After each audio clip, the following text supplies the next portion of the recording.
Hello, good evening, everyone. It is a pleasure to welcome all of you to one more section of CEBRI Online this evening. I am Luciana Gama-Muniz, Deputy Director at CEBRI, and today we are very honored to have Barry Naughton here with us to have a discussion about geopolitics and the economy of innovation. This event is of a bigger project that we are developing this year with the Konrad Adenauer Foundation. We're discussing the reorientation about the multilateral system.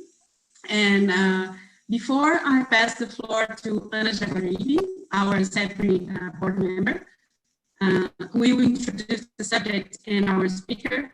I would like to pass the word to Aline Soares, who is the project coordinator at the Konrad Adenauer Foundation.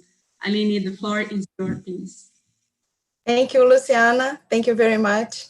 Ladies and gentlemen, good evening to everyone. First of all, I would like to greet my fellow speakers for this wonderful opportunity to exchange ideas with you. It's a pleasure for me to participate on behalf of Konrad Adenauer Foundation to Brazil, together with partners so dear like you. We believe this theme is very important, it's fundamental for us to rethink the world we live today. And we thank CEBRI very much for this initiative. I just would like to share that Konrad Adenauer Foundation to Brazil released last month a new book, and the title is The Fourth Industrial Revolutions, Innovations, Challenges, and Opportunities. And we invite you to download it for free from CAS Brazil website, and also invite you to follow us on social media. I wish a very good debate, and I pass the word to Ana Jaguaribe, and thank you very much. Thank you very much, Luciana and Aline, for introducing our seminar. And I want to give a very hearty welcome to Professor Barry Naughton. Professor Barry Naughton is an economist and the Kwanlok Chair of Chinese and International Affairs at the University of California in San Diego. He's very well known to our Brazilian public and has written these two seminal books that are in the bookshelves of all of those that are interested in the Chinese reform process, Growing Out of the Plan, and then later on, the Chinese Economy in Transition, which has a recent update.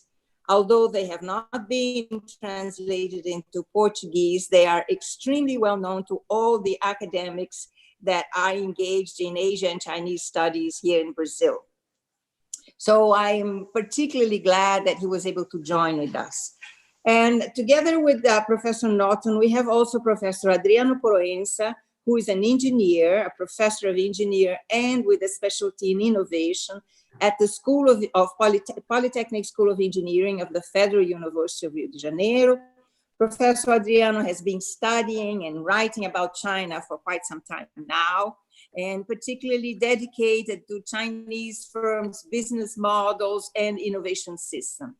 We also have the pleasure of having Professor Caetano Penna, who is an economist and a professor at the Economics Department of the Federal University of Rio de Janeiro as well.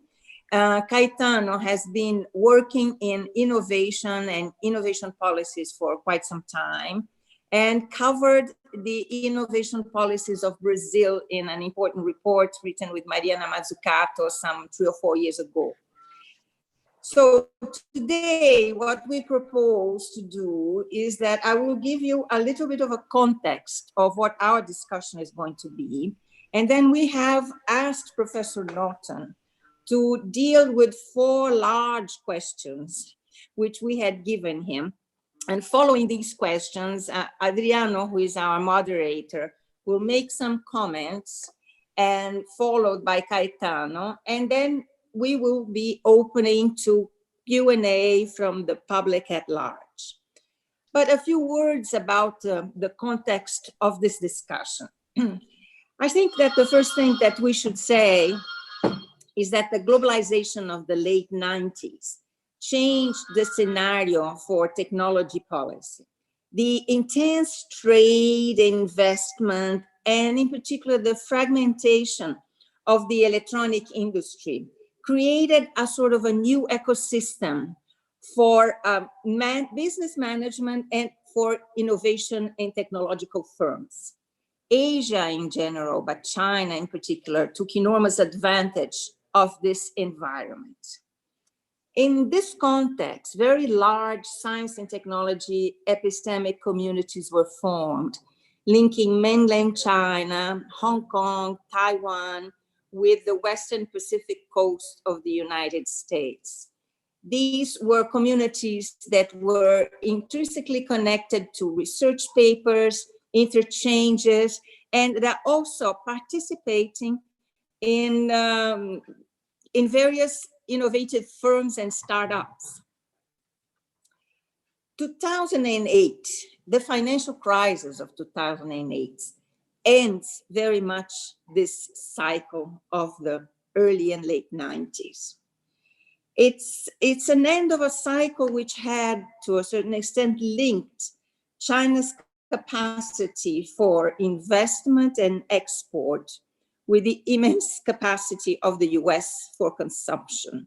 This binomial, which had fueled the large globalization of the 90s, comes to a partial detract in the financial crisis of 2008. From 2008 on, I believe it's fair to say that the West, in particular developed countries, were engaged very much in facing the losses of hyper-globalization. And facing these losses meant trying to create or to find new forms of growth, new forms of economic growth. And this is where technology and the innovation scenario links once again to mainstream economics. It was then felt, and it is now completely a mainstream idea of all policymakers, that growth without innovation is not possible. National plans such as Germany's Industry 4.0, China's 2025, were part of this new environment of reorienting national politics, but also changing the rules of the international scenario as well. I believe that the US-China trade, tech, and now financial war that we're witnessing today is part of this ambiance. Of course, it predates to a certain extent the arrival of the Trump administration, but it is a scenario of negotiating losses of hyper globalization. Of course, with the new administration, the conflict gains a new proportion. It has an economic substratum, but it was given a new political narrative, a narrative of almost a second Cold War. It is, in many respects, a strategic battle for primacy. However, the idea of a Cold War, which is very much in the vogue in all the press, is a very poor analogy for conflicts in a global system which is much more diversified, much more polycentered than the 70s and 80s. During the first Cold War, the relationship between the US and the USSR was marked very much by a competition for military might. But the USSR was completely absent from the global trading system. What we do have today is a China which is not only a main part of the global public system, global trading system and global trade institutions, but it's actually either the first or the second trade partner for more than 2/3 of the countries of the globe. So we are dealing with a completely different economic scenario and a political narrative that to a certain extent seems to be superimposed in a reality in which it doesn't fit quite well.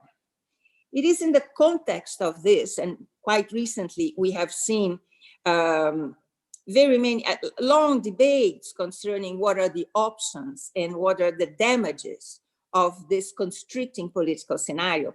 The Prime Minister of Singapore wrote an interesting paper talking about the possibility of a failed Asian century, essentially claiming for a departure from this bifurcation of the world, this sort of straitjacket into a world which is much more diversified and with many more possibilities than the division into two arbitrary and perhaps not inclusive division between two powers. We, of course, in Brazil welcome very much the Singaporean position, because as far as we are concerning, a bifurcation in the world would be a straitjacket on the decisions and the options which most countries have. It is in the context of this scenario that we have thought to ask Barry 4 large questions. The first one of these questions was, we have asked him to talk to us how he sees, or what he sees as being the central elements of the conflict today. What are the economic realities behind this conflict? And what are the directions in which technology policy may move? Very complementary to that question, a second question. Is this the end of a science and technology collaboration and epistemic communities that we saw brewing? China was an efficient, and still is, an efficient ecosystem of production for the US and European firms and startups and innovators which emerged in China and elsewhere were most of the time streaming out from Google. Artificial intelligence is the result of enormous collaboration between the universities of these large epistemic communities.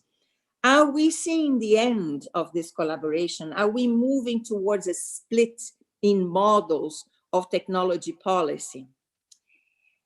And then we moved into 2 more specific questions. The first one regards China, and it says it essentially, China has always tried to match its national objectives with adapting it to the global environment. How will it balance the national objectives today to the external constraints in which it is facing? What are the options for China? Where can it move towards? And finally, a question regarding the US and global governance in general. We seem to be witnessing in the US innovation system a tendency to consolidate, to the consolidation of mega corporations which control and dictate not only productions, but also service chains, and are very difficult to regulate. The European Union has tried to regulate this environment within its own context. Our question is, where do you see this moving? Do you see any prospects of a larger debate and the possibility of an international conversation or understanding towards the regulation of this new innovation economy? Now, these are large questions, and Barry has been kind enough to ponder on them. So without much ado, I will pass the floor to Barry Naughton and to the moderator, Adriano, and commentator, Caetano. Thank you very much for being with us once again, Barry, and a very good discussion to all of us. Thank you. It's an enormous pleasure to be with you in Brazil. I'm, of course, talking from California. This backdrop is completely imaginary, a lovely village in France that I visited several years ago, rather than my messy office. But it is an enormous pleasure to return to Brazil and to get a chance to talk about these questions. They're fantastic set of questions. Obviously, I can't answer these questions. The only thing I can do is maybe kick off a discussion among us about some of these really important issues. So let me start with the essential thing that we absolutely have to address. And of course, that's the US-China conflict. And I've often said, and many of my colleagues had said, this breakdown in relations between US and China This is what we have been working our entire careers to prevent, and now it's happening. And I should start out by saying, I think we knew for a long time that there would be a fraught period as China grew, as China caught up with the United States, both in terms of overall aggregate economic weight, but also in technological sophistication. We always knew that there would be a period where it would be difficult and where the two great powers would need to recalibrate their relationship and get on in a new way. But frankly, I thought, and many of my colleagues thought, that we'd be able to do it because the economic and cultural and human relations between the two societies were so rich and so deep that we'd be able to make this adjustment. And of course, you saw for many years on the Chinese side, a recognition of the need to stress China's peaceful rise, to reassure other countries that China increasing its influence in the world system would not be a dangerous or destabilizing thing. But in fact, it's come to what is, in effect, a new Cold War, even though it's very different from the old Cold War for all the reasons Anna just discussed. Relations right now between China and the US are very bad, and they're unlikely to get better soon. So first, before we go on to the other issues, let's just ask, well, what happened? You know, why did it go so wrong, even though we had a chance to see what was happening and to potentially avert it? And I think there are three main reasons. Some of them have to do with changes in China. The accession of Xi Jinping brought about a much more personalized and a more authoritarian system that Americans did not recognize as being a reliable and beneficial partner anymore. And you know, the part of this that I like to stress for my audiences is there's been a big change in China in the scope of public discussion. You know, China's never been obviously the kind of freewheeling free speech place that the United States is, or that Brazil is, or that Europe is. There's always been limits on speech. But if we go back a decade, there was also plenty of diversity and plenty of different, there was plenty of room for different voices as long as people accepted the basic political parameters of Communist Party rule. But since Xi Jinping's accession, that public space has shrunk. The use of direct police power has increased. So many people outside China see China now as being more of an authoritarian regime, a pure authoritarian regime, than it was 15 years ago, let's say. And that's important in adjusting how people react. Second, China gradually, since about 2006, has stepped up its mobilization of resources for industrial policy. We can check, you know, we can trace the various steps, but I think maybe the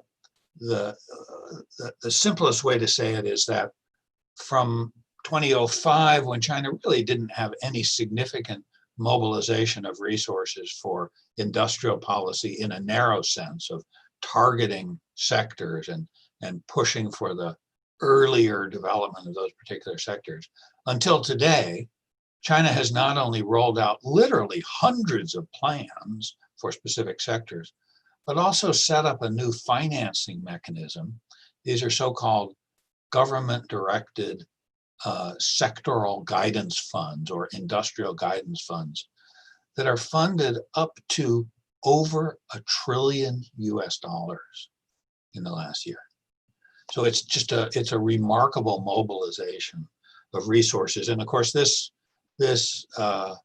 has provoked unease from China's partners and competitors as people try to figure out, wait a minute, what are the limits to this? What are the rules? How do we cope with this new kind of China? Whether it's good or bad, it's certainly more of a challenge, right? especially to incumbents. And of course, the third thing is the election of Donald Trump in the United States. And it's important to recognize that Trump, of course, he's a distinctive personality, that's for sure.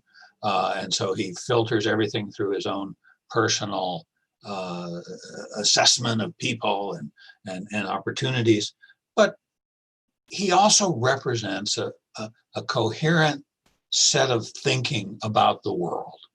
And in Donald Trump's coherent worldview, the US, maybe as a response to relative decline, and he keeps talking about making America great again, but really the coherence of Trump's policies are that he sees a United States that pulls back from global responsibilities, that advocates for its own interest all the time narrowly, has no allies, no systemic responsibilities, and no systemic restraints. So in other words, Donald Trump advocates for a shrunken but more aggressive role in defense of US interests. And that is coherent. I don't agree with it at all, but it's coherent, but it also inevitably puts the US on a collision path with China, because there are so many areas where US policy toward China has incorporated both competition and conflict, and aggressive pursuit of US interest inevitably accentuates those conflict areas, as we saw, of course, in the trade war and in the steps that the Trump administration has taken in the technology competition as well. So that was what was happening, right, as of a couple of years ago.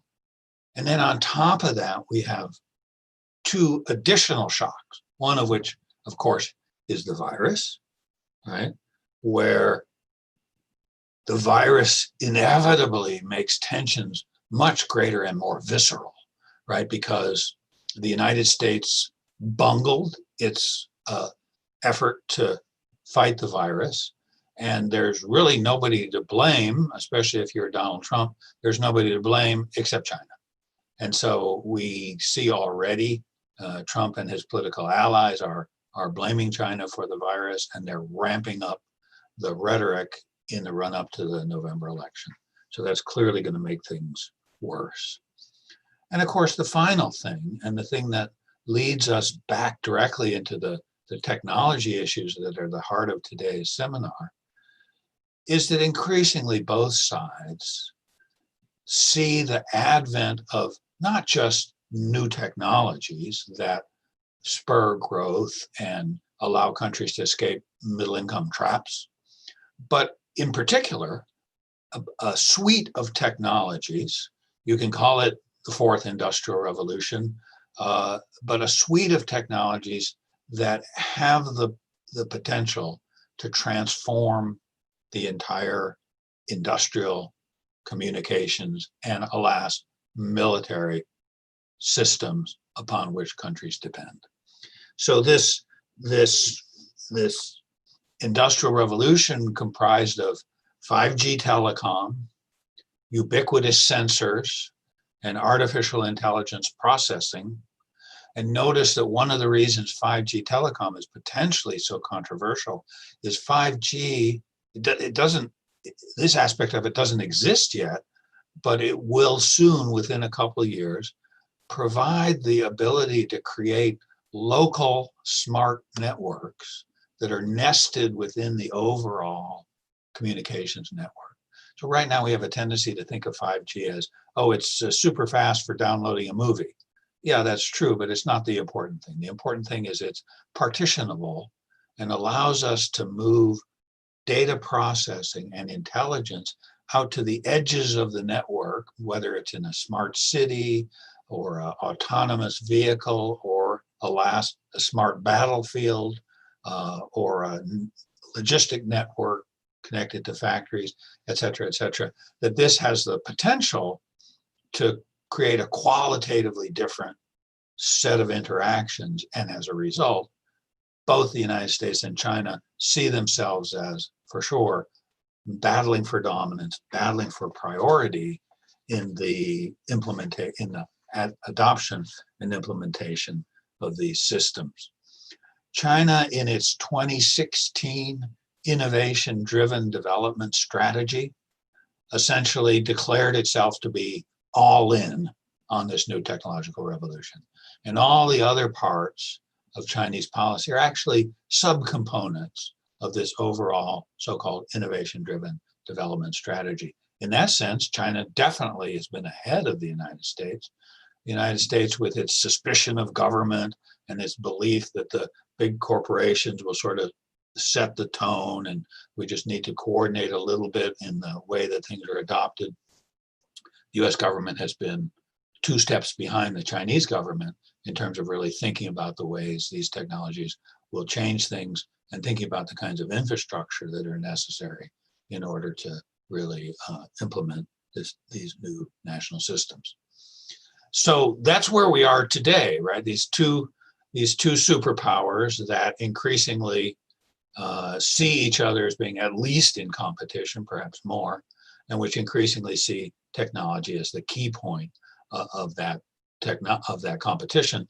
But unfortunately, it goes well beyond technology into a kind of broader strategic suspicion that reinforces these cycles of distrust, which political scientists like Mearsheimer have talked about for years, and which we thought we could avoid, and I still think we can avoid, but which for today we're certainly right in the thick of. So from that standpoint, if we then look at China and how China assesses its strategic position, I think, maybe the way to get a nice insight into this question is to look at what is perhaps the most common subdued dissent that you see in China from the policies of Xi Jinping. What you most often hear people say is, well, Xi Jinping made a mistake because he moved prematurely to show how great China's ambitions are, and he showed his hand and alarmed and scared the United States and a lot of other developed countries. And and so you hear, of course, you cannot see this reflected in the open media in China. It's not allowed to be said, but you hear it all the time, privately from people. It's a very, very common refrain. And it's important to notice that people who feel this way, they're not necessarily doves. It's not that they believe there should be no conflict and China should be more peaceful. It's that they think that conflict, if it's inevitable, should have been delayed further. In other words, China should have maintained policies of biding its time, building up its strength, and hiding the scope of its ambition. And frankly, that way of looking at China's policy can be expanded very clearly to the technological realm. As Anna mentioned, the technological and economic links between China and the rest of the world are extraordinarily deep and extraordinarily complex.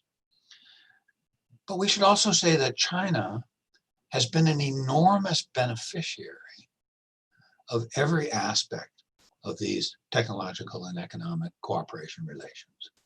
Just to name 2 elements, one, of course, is the university system and all the research that goes on in the university system, where Chinese scholars and Chinese students, and we should say Chinese American professors, often new American professors born in China, are playing a fundamental role in almost every single academic and intellectual field.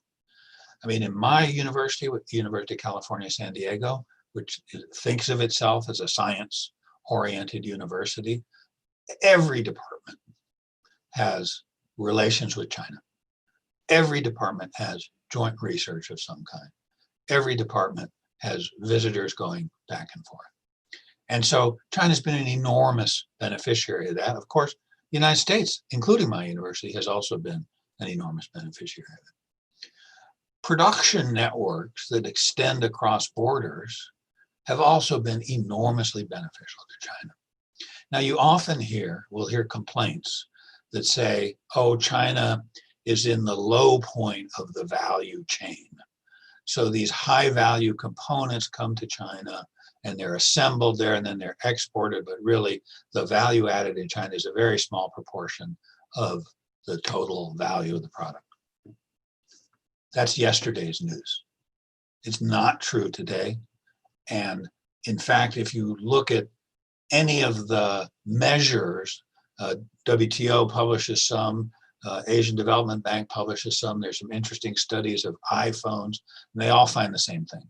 That is, China has upgraded significantly within these production networks and now accounts for a very significant share of total value added any way that you look at it. And of course, that's in addition to the plain brute strength that China is far and away the world's largest exporter of high technology products. But of course, a conclusion that we have to temper with this observation about the division of labor and the division of high value items. So what's peculiar is that China, this major beneficiary of these international networks, has for about a decade now been very vocal in its dissatisfaction of these networks. And that's had a very powerful backlash effect. In other words, US companies who predominantly have very good relations with Chinese companies, find Chinese partners to be excellent, find themselves puzzled, suspicious, worried about the intentions of the Chinese government. Essentially, their reaction is, you know, to oversimplify it a lot, really their reaction is, wait, we thought things were going really well. And now you're telling us that you're very unhappy, that you want to strengthen your national champions, achieve certain market share goals, and support your national champions in international competition. So that there's been a very strong backlash that undermines what used to be one of the very strong constituencies supporting good relations with China and the United States, namely these big American corporations, especially the tech giants, who have so much, have gained so much for sure. I mean, it's self-interested, but have gained so much from their operations in China. And we should say that people in this position are not limited to US corporations, not only corporations in other countries, but also Chinese corporations. If you look at, say, cell phone makers like Xiaomi and Oppo, they are also dependent upon very open international production networks in the same way that iPhone is, and almost quantitatively the same, to bring in high quality components, make very high quality and inexpensive smartphones, and sell them both in China and around the world. So it's this, there is this contradiction. In other words, China's assessment of its power and China's assessment of the world situation is very sophisticated, except in understanding the full kind of reactive response to their own policies. Some people talk about great power autism. Certainly the United States suffers from that sometimes. That is, you do things and you're so taken up by your own internal dynamic that you don't recognize that it's having an impact outside you, that other people, your competitors, your partners, your friends, and your adversaries are reacting to what you're doing. And that's certainly true in the case of Chinese industrial policy, as well as perhaps other aspects of Chinese policy more broadly. And so with COVID, we especially face a fraught situation because China is now recovering from COVID very, very quickly. Their draconian measures of distancing, state-enforced social distancing, we got to admit, have worked. And China is now coming out of it. The United States still has a long way to go. So from within China, the perspective is okay, our system is working. We've got this under control. The United States isn't working. They don't have it under control. Short run, we're in a very advantageous position. That's what people in China think right now. On the other hand, people in Washington, one of the aspects of the Trump administration is they are pretty confident. They don't think that China is their peer. They tend to underestimate Chinese capabilities, Chinese networks, Chinese friends. And so when Anna was talking about new Cold War, I was putting myself in the position of a Trump administration policymaker who said, essentially, Cold War, bring it on. You know, we won the last one, we'll win this one. So they tend to have a rather cavalier view of the situation. So we're in a potentially dangerous situation right now because both sides are underestimating the other one. And that's a tricky and a dangerous situation. So where is this leading? The third question is, are we moving towards a split in technology models? So in the US, this goes under the rubric of the decoupling discussion. And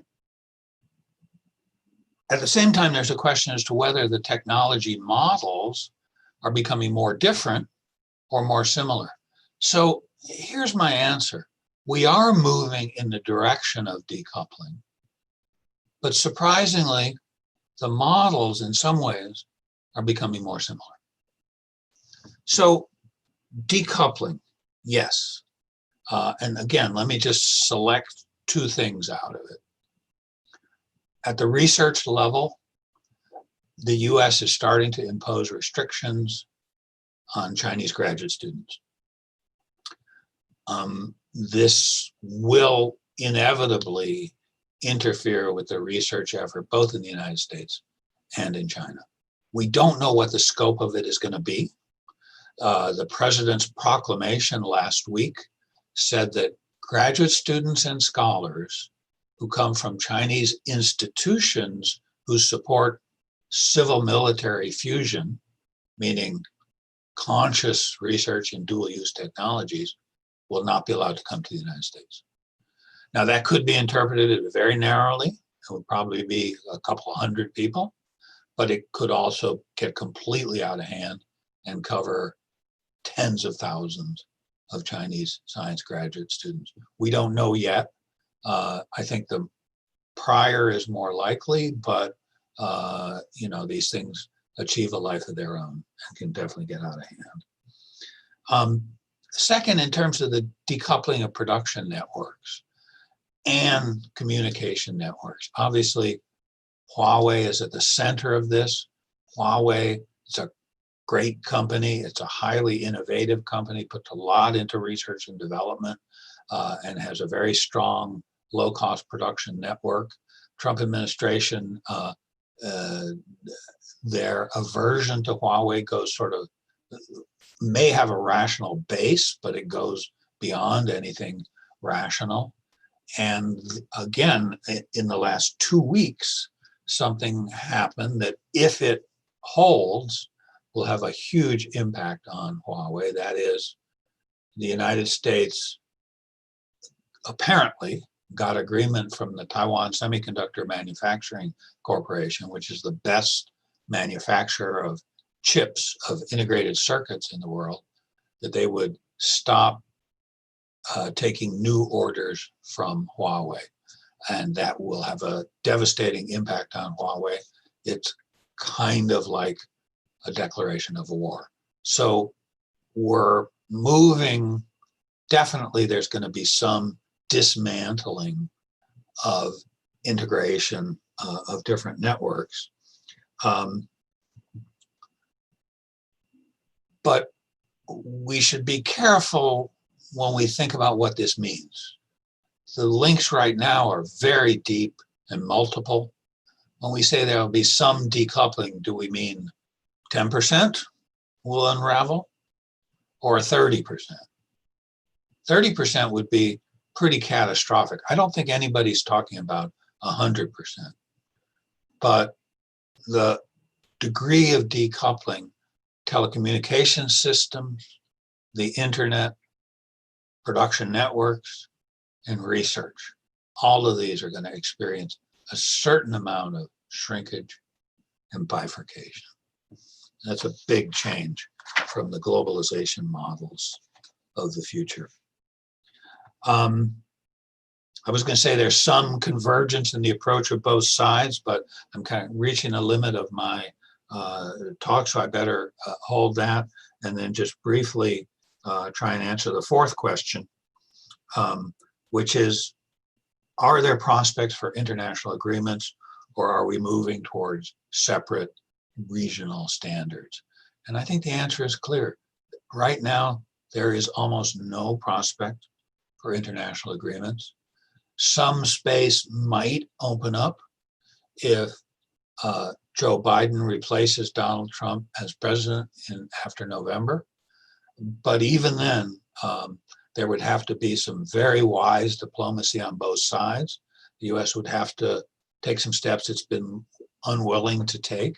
For instance, maybe joining Trans-Pacific Partnership, something like that. And I don't see that as being in the cards, so it would be a question of finding a kind of substitute that sort of does the same thing. And I think China would also have to take certain steps to reduce the intensity of some of its efforts and some of its control. So I think for right now, that kind of cooperation is over the horizon. And instead, what we're really looking at is the beginning of a new bifurcation of the world system into still very linked, but different systems of data, telecom, and intelligence applied to smart networks. I wish it wasn't true, but I think that's the immediate future that we face at this point. I know we have lots of, there's lots of interesting things to discuss, so I better stop here. And thank you very much for hosting me here. Well, thank you very much, Professor Naughton, for your brilliant presentation. And I'm taking, so to say, charge of the moderating role now.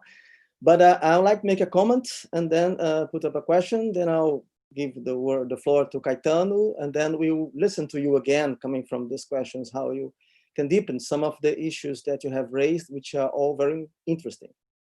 But what fascinates me, it's the very idea that the innovation ecosystem in China has been changing.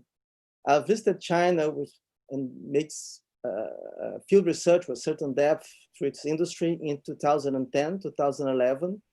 And I recognized this pattern of, innovating what they call the re-innovation, I think in America, what the Chinese call secondary innovation, which was very impressive. And I've studied Huawei at that time and how they were, perfectioning themselves and going 4G and the LTE thing that they got the government support to do something different. But in the end, they did something that was compatible with the Western technology.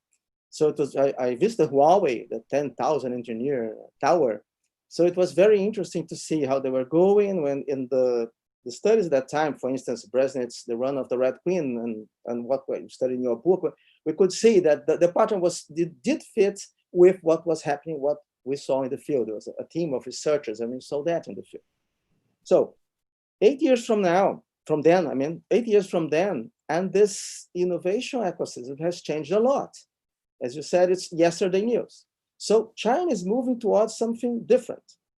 The way Alibaba, for instance, started to work in the smartphone environment and the way they worked with experimenting and learning and very speedy implementation, increasing their share. So they are getting a lot of data. And if you have data, you have what you need to develop artificial intelligence implementations. And that's happening in Tencent and in thousands of startups that are coming. We had a number of 18,000 startups in China by day, being opened by day, not all in artificial intelligence, many of them in the frontier of technology, leaving the university, leaving CAS labs, and so on and so forth. But on the other hand, the United States has a formidable innovation ecosystem. no one who's been there will say, well, these guys, they're not losing the race in a sense. So many say, oh, the guys in Silicon Valley are not as tough as the guys in China. Well, the United States stands at the frontier of most of the technologies that are now coming to use. And I think that the mega corporations in America are also working on, say, the startup model. They are learning a lot. We see Amazon launching new business, Alphabet, and from Google is always trying new technology. So the US ecosystem is formidable. You can't put it aside. But many analysts will say the United States is lacking government intervention. I mean, it's lacking that word. It is lacking industrial policy. It's lacking scientific and technology investment. So I would like very much to listen from you if that is changing. I mean, at least part of the American establishment, I believe. I don't know the party they belong to, but perhaps there's a political reference there, but I don't have it. I only read the authors as they are, as researchers or professors or analysts. And they say, we need more investment in technology. We need more investment in science and technology. And the risk it implies, we'll need not only, this community of venture capitalists that's amazing in America, but government money. And it has to be increased. You have to, in the end, have a new policy for that. So I wonder if this is happening. I mean, if these voices inside the establishment are really leading America to a new understanding of what would be industrial policy, scientific and technology innovation policy, and the 21st century. I really think that it depends on the answers America will give to the challenges they face. That would change really the dynamic. And I would mostly favor a cooperative approach in all these areas, because they are well needed for all humanity, not only for the two countries. And as a side question, if you have an understanding of the European context for that, and we heard news of this renewal of the thinking of industrial policy and preparing for the world, and governments are stepping in, not only because of the virus of the COVID-19, but also because, it's a huge new wave of innovations. The suite you talked about, it's very impressive. And I've seen some descriptions of implementations in Brazil, and they are sweeping the effects and the way they change completely the job structure of a firm, and the way they need new forms of organizing the work of the engineers and of the technicians.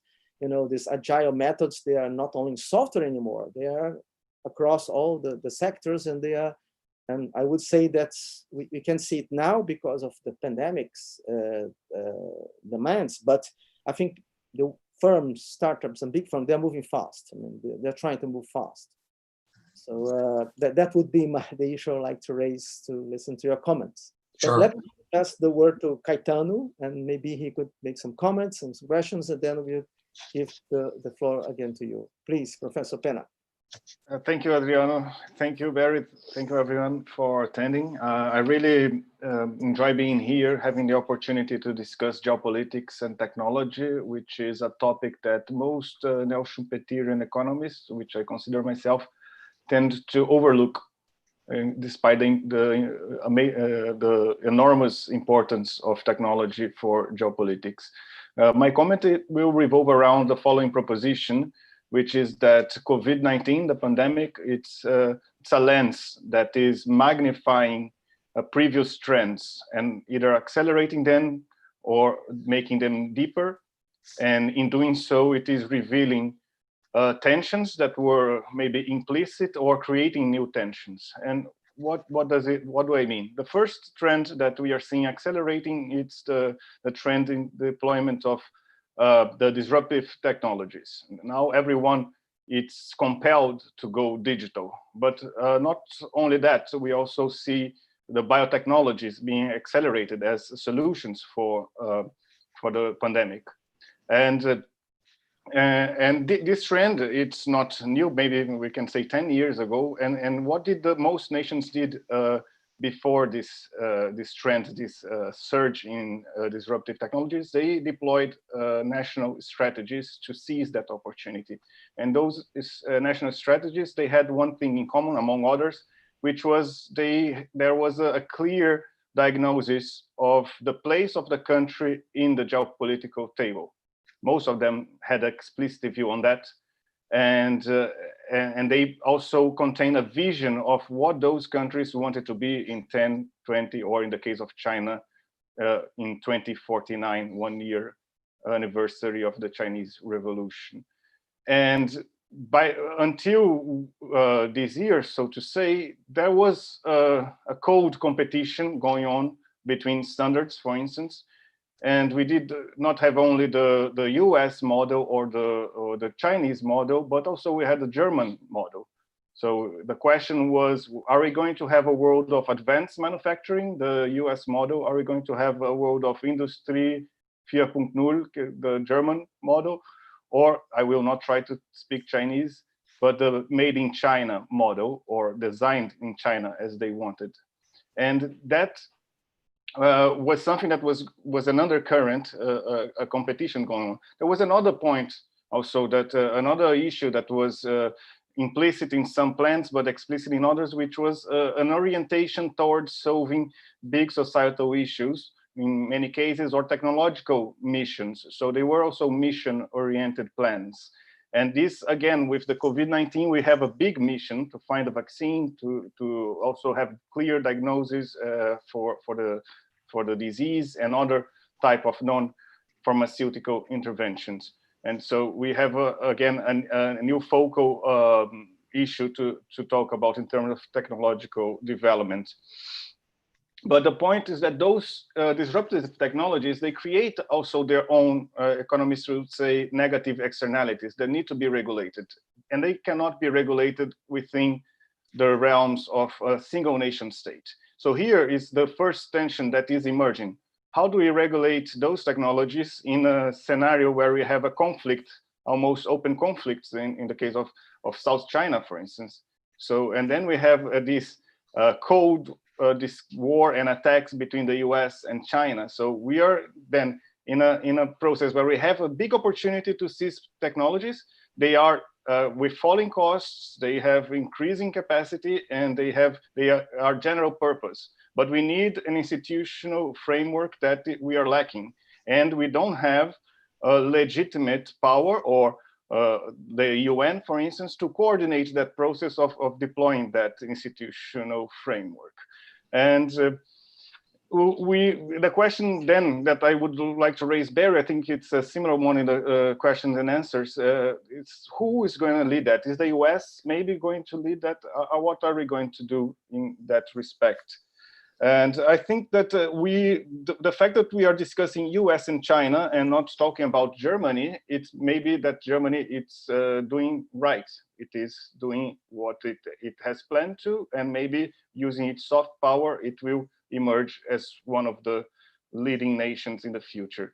So I would like to end saying maybe everything that I said, it's wrong, because I'm simply extrapolating the trend. And if we go back in time, we are on the verge of 1940, 1939, 1940. The US did not join the Second World War, and Germany seemed to be winning the war. 1 year later, the US joined the Allies. 5 years later, the war was over. 1 year later, during that time, we had the Bretton Woods that created a new institutional environment with IMF and other international organizations. And 10, 15 years later, we had the capitalist golden age, which benefited not only the advanced nations, but also the developing world like Brazil. By that time, we had the 50 years in 5 plan from Kubitschek, and then we had the 60s and so on. So then again, we may not be able to see what is going to happen in 10 years time. Right now, we may be feeling it's pessimistic, but things can change really rapidly. The question is, the issue is that we need leaders. And I don't think we right now have the leaders that could lead us to a new capitalist golden age. Thank you for the opportunity, and would like to join the discussion. Professor. Wow. Those are such great comments and questions. let me just try to say make some very partial remarks. First, Adriano's question. Yes, the US is changing, but so far the response is not coherent. You know, it has too many different trends. Within the Trump administration, there's a very strong push to increase government intervention. In 85% of those cases, it's in order to provide a self-sufficiency in defense-related areas. So it's pretty reactive, you know.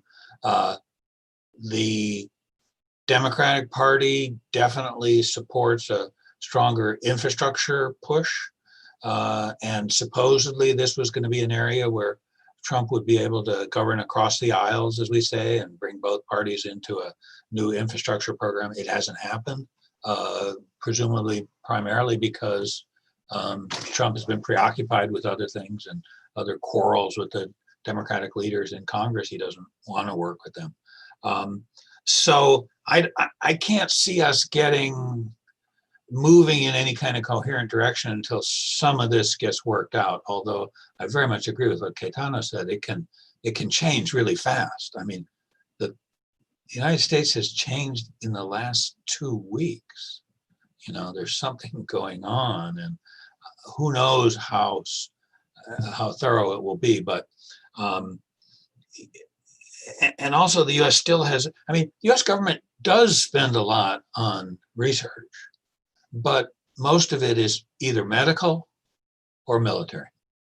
So it's this large area in between, and especially the Trump administration, but I think we'd have to say probably a consensus of most of U.S. society, or not a consensus, but a majority, there's still this deep suspicion of government initiatives, this really deep-seated sense that, you know, Facebook may be imperfect, Google may be imperfect, but we're better off allowing dynamic companies to take the lead. It's a really strong part of American culture, and I can't see us breaking with that substantially, even though, of course, you know, in our past we've done many things that do break with that, but still they tend to be sort of ideologically disguised.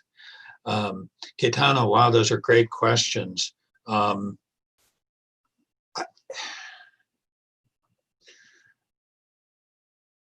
It's a wonderful, really wonderful way to think about it, including the question of leadership change, which, yes, could occur so quickly.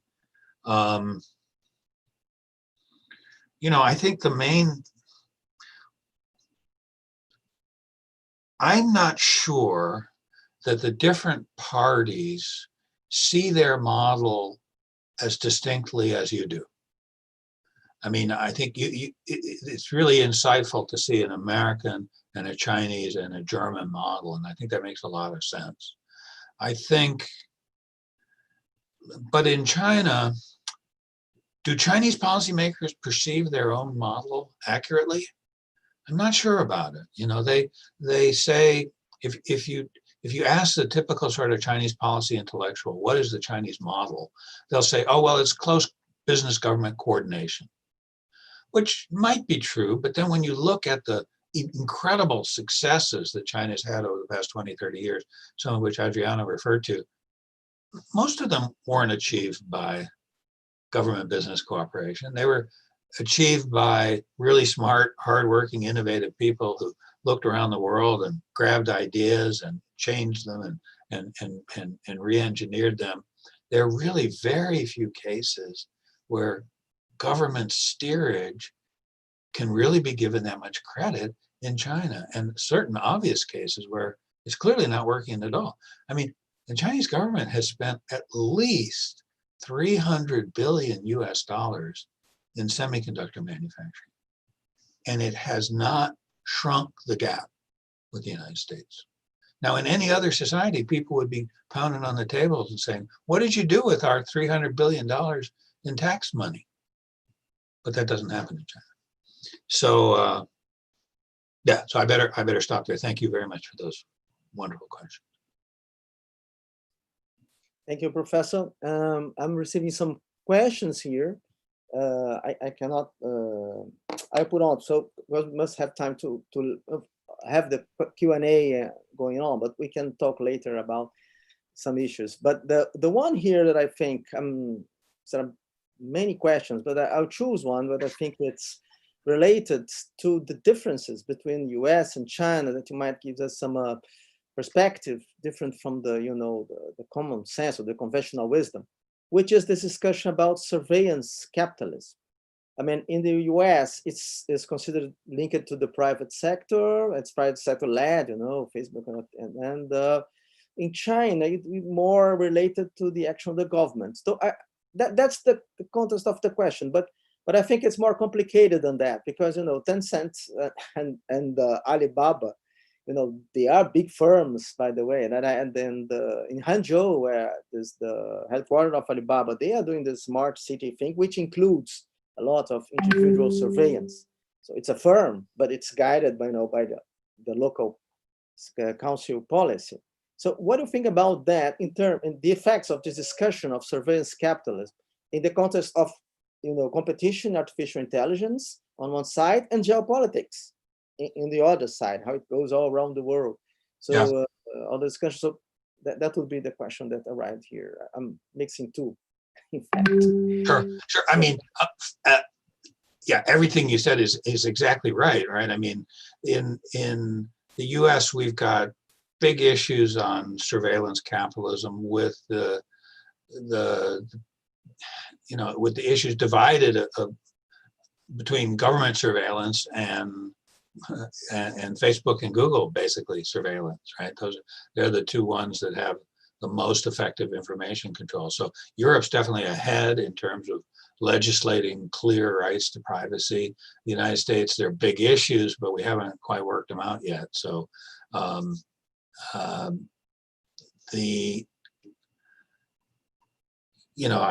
couldn't agree with you more. The Hangzhou smart city is probably the leader in the world, right?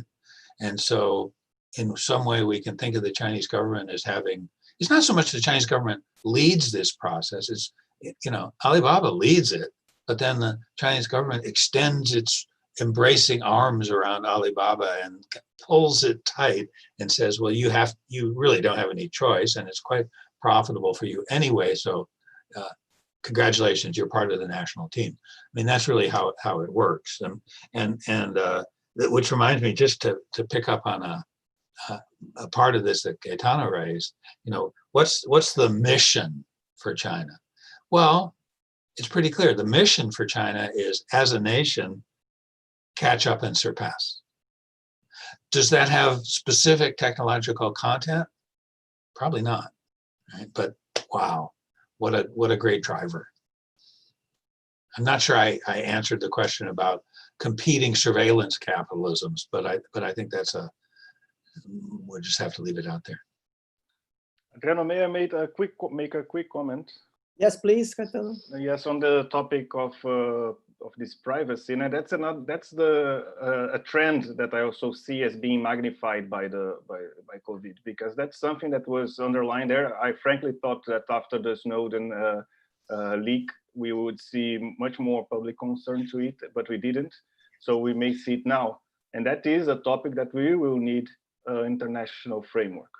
So if we don't have it, we will not see that kind of surveillance being accepted by every nation, and that will create new conflict. So that's something that is probably going to be on the table in the next few years. We will need to deal about it and see, and there will be levels of acceptance, I think, between different countries and cultures, and that will be something that will be difficult to mediate.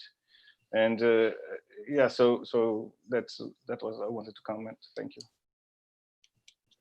Okay, I have another question here, which I think it's very interesting. I'm putting two or three together, and I'll put it my way.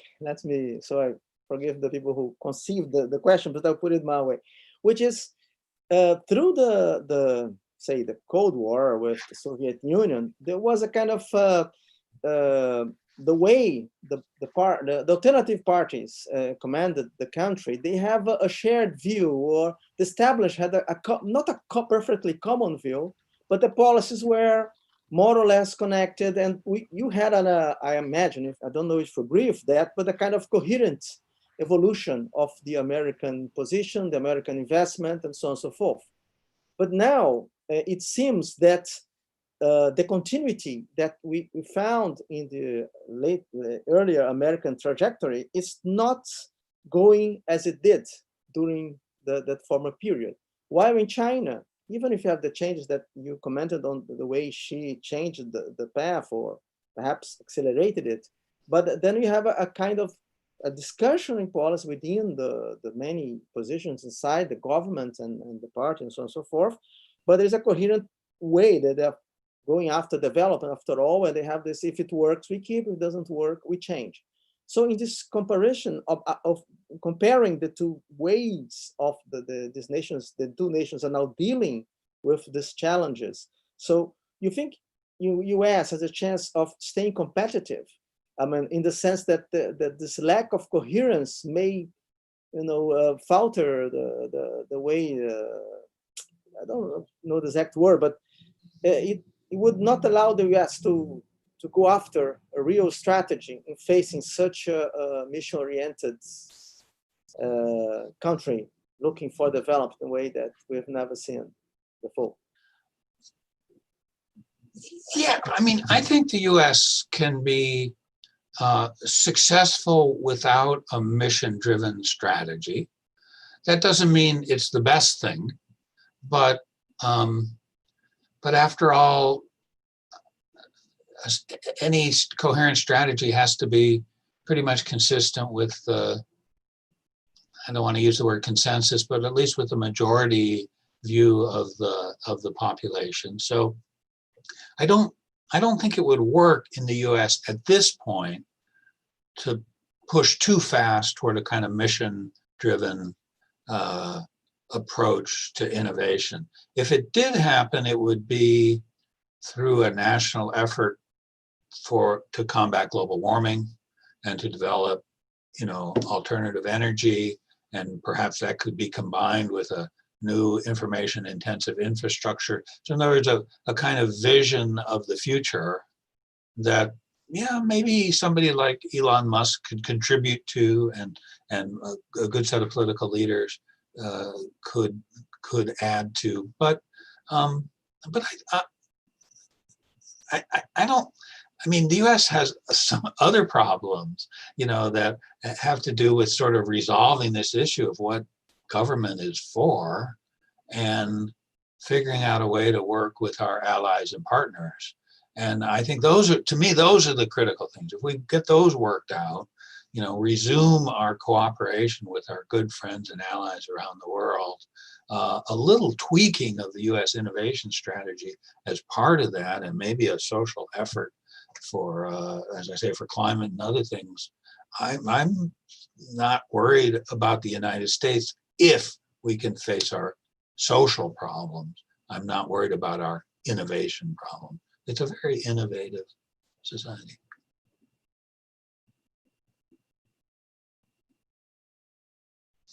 You're muted, Adriano. Yeah, because I'm looking here. Okay, and then see, there's another question here. Well, do you think there's a question here that's interesting? I think it might come as a way of concluding your thinking. It's interesting. Do you think that there is, due to this current health crisis, there would be a chance for changing postures of in terms of global governance and diplomacy from the US? Do you think that what's happening now would change the perspective we have, as change fast, as Caetano said, and then we could start thinking about these projects that would change and bring some solutions to social problems and climate change and so on and so forth? I mean, for sure, there's a chance, but I think there's an election first. The election has to be won by Joe Biden, who's a good person but not the strongest candidate.